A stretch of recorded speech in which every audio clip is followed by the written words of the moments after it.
Zdravím všetky babičky, mamičky, všetky mlsné jazyčky.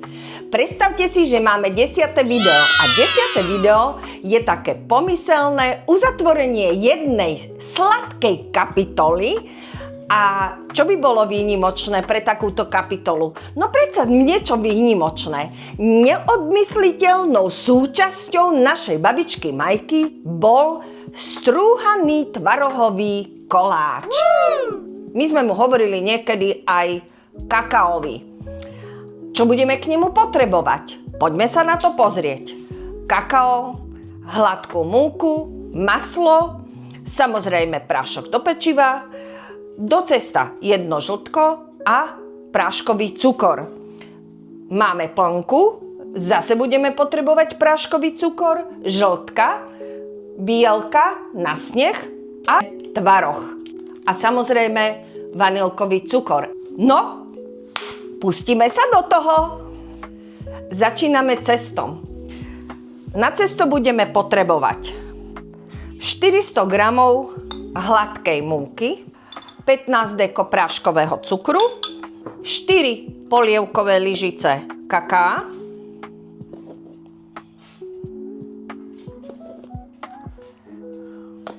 mne sa to tak nejak darí dávať kopcom, ale vtedy je taký pekný kakaový. 1 prášok do pečiva. Premiešame suché ingrediencie.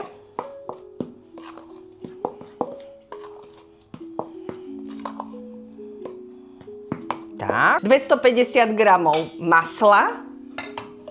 Až nemáte doma maslo a máte doma heru, kľudne ju tam použite. Takže takto a šupneme k tomu jedno žltko. Až máte náhodou také tuhé maslo, ako mám ja, vezmite si rukavičku a pomocou ruky vypracujeme cesto.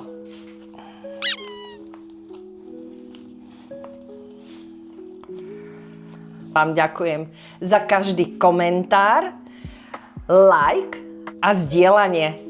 Pretože vy ste takí usilovní. Skrátka, nielen mi posielate lajky, komentáre, ale vy mi posielate aj fotky a ja sa s vami potom aj podelím o ne. Naše cesto vyzerá približne takto. Zo začiatku sa pomerne ťažko robilo, stále bolo veľmi sypké, ale samozrejme to maslo urobí svoju úlohu a pojme celé tie suché ingrediencie. Tým, že hnedé cesto ide dole, plnka a zase hnedé cesto, budeme ho strúhať na veľkom strúháku, teda na veľkých očkách strúháku. Delili na pomyselné 2 polovice a jednu polovicu nastrúhame na spodok, dáme plnku a na vrch dáme samozrejme druhú. Takže šubi-dubi, 2 duby, približne polovička. Jedno cesto.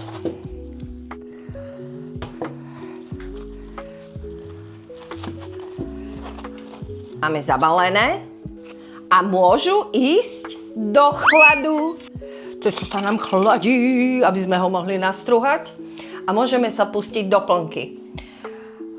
Ako som spomínala, plnka obsahuje takisto práškový cukor 250 g, 1 vanilkový cukor.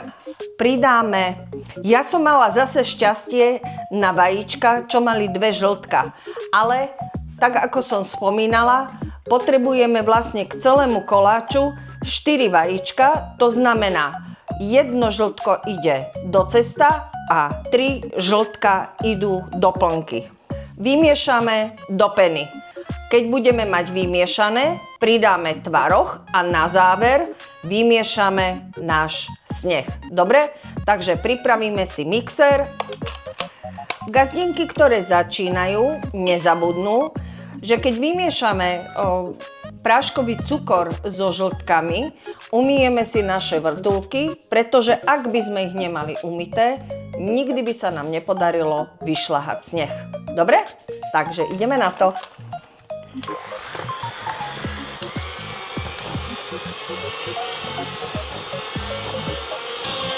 A viete, že som stále na YouTube Handmade by Aluška? Teší ma to. Ja viem, že to viete. Ale kontrolná otázka musela byť. Samozrejme, ak máte veľký robot, môžete ho použiť. Na tento koláčik budeme potrebovať taký menší plech, 33 x 23 cm. Babička má poznamenané. A nepoužívala u tohoto koláča papier na pečenie, pretože je pomerne šťavnatý. Náš cukor s vajíčkami približne zdvojnásobil svoj objem. A teraz prišiel ten čas, kedy môžeme do našich žltok s cukrom pridať tvaroh.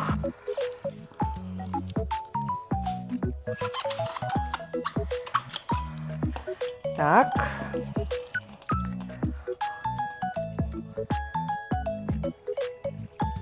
Skúsime použiť mixer na jedničku, aby sme ho nemali po celej kuchyni.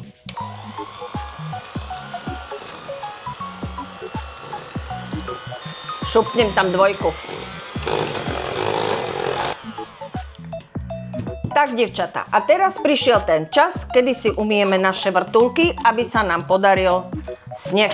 No, nezabudli sme. Do našich bielkov pridáme špätku soli a na najsilnejší stupeň a ideme na to. Sneh máme za chvíľočku vyšľahaný. Chcela som vám zase len pripomenúť, že kedy bude sneh vyšľahaný správne, začínajú sa robiť cestičky a ako náhle už nám nehávajú vrtuľky špičky, vieme vtedy, že je sneh dostatočne tuhý. Takže pokračujeme ďalej. Tak, pozrite, vidíte? Špičky máme. Pridáme sneh k vyšľahaným žltkom.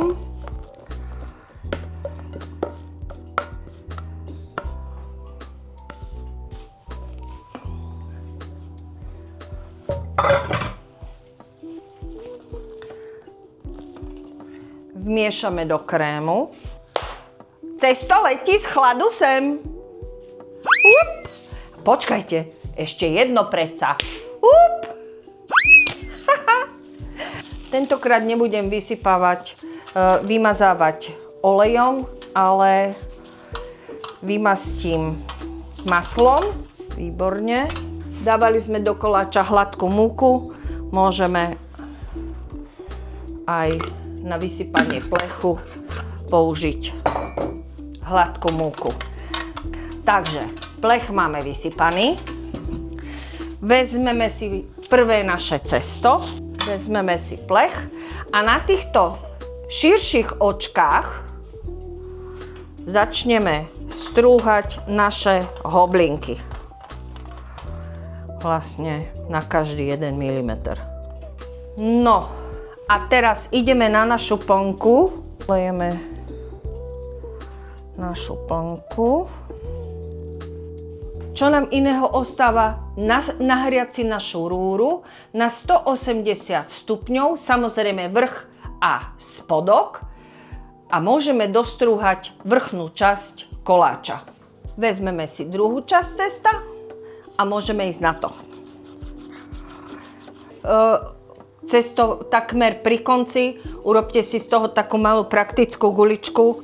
Snažím sa zakryť každý jeden kúsok tej plnky a na 30 minút prešlo a môžeme vybrať koláč z rúry. To je fešák, počkajte. Musím si...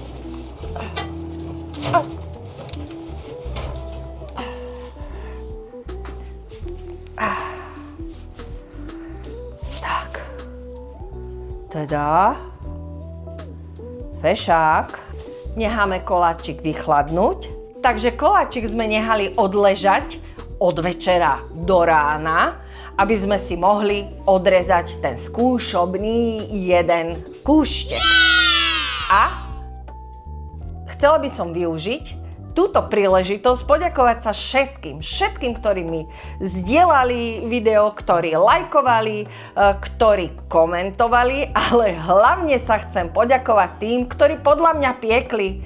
A viete, bola to Milatka, ktorá piekla pagáčiky, bola to Zdenka, ktorá urobila chili bacon, Daška, ktorá urobila vanilkové rohličky a samozrejme chcem sa poďakovať všetkým, ktorí mi želali veľa šťastia do podnikania. Ďakujem, Lada. Pani Apolónii, ktorá mi dala hrnček a servítky a samozrejme mojej švagrinike Silvinke, ktorá mi dala šálku na tú kávičku k tomu koláčiku, bratovi, ktorý si zabezpečil osvetlenie a synovi Richardovi a Miuške, ktorí mi z výletu doniesli doštičku, aby som mala kam položiť upečený koláčik. Verím, že som na nikoho nezabudla, že som spomenula všetkých a ak som zabudla, tak mi to prosím odpustite. Takže toto bolo také krátke zhrnutie tej prvej kapitoly, tých prvých 10 úžasných videí a nehajte sa prekvapiť, čo budeme robiť ďalej. Wow, to bude super bomba.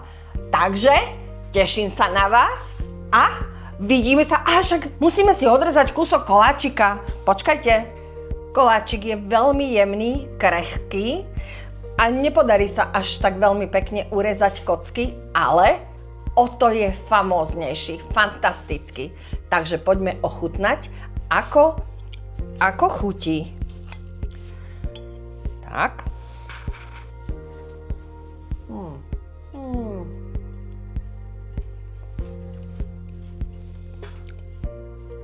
Vrch je chrumkavý, plnka je hodvábna a spodok chutí ako kakaové venčeky.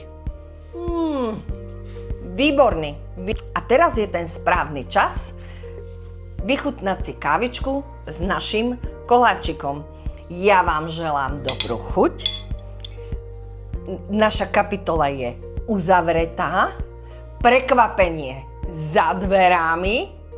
Takže do pečenia, priatelia!